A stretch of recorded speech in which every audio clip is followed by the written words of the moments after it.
Okay, here we have video number 2 of the mongoose furnace I was describing in the last video. It is completely 100% mongoose. I'm not sure what year this is, but it's pretty cool. I have a nickname for it. It's called the fiery furnace because of the flame tires you just saw. But it's got mismatched pegs, but other than that, the rims, tires, forks, handlebars, the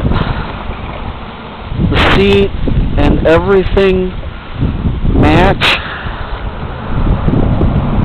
and it's got mongoose VP,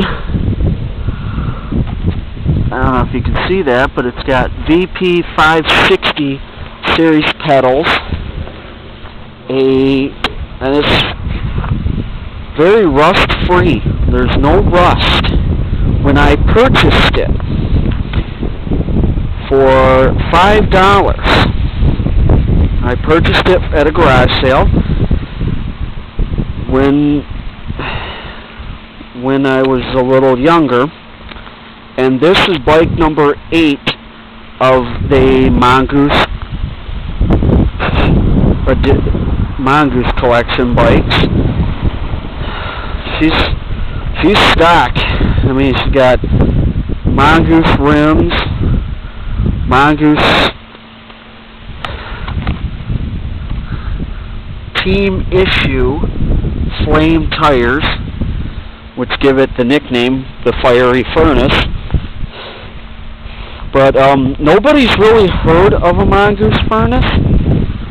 I mean, I had my friend tell me that this is the first one he's ever seen. And onward we have a mongoose KO frame that I was describing in the last video, which unfortunately has no parts. And we also have a mongoose Shogun that has been completely painted black. But if you take carb cleaner, you can clean off the paint and make it 100% original. But like I was saying in the other video, that the forks and handlebars were donated for the 2000 Hoopty edition, Pro Edition, and also in the working we also have a 2002 mongoose Hoopty, but it's missing the Hoopty stickers. Imagine if this was a Hoopty, the stickers would be, the Hoopty part would be right on the top of the frame near the seat post, where the seat post would go. But this KO needs some TLC after it was all taken apart to fix another bike. That's practically what I do, is I take the less good looking bikes and salvage the parts and also make them into a better bike.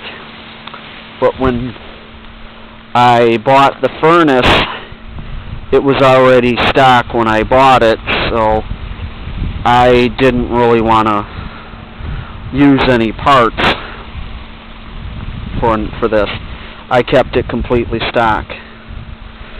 But I mean, I don't know what year it is, but for however old it is, it's a good looking bike. I was thinking about calling the serial number on the bottom and actually figuring out what year this bike is.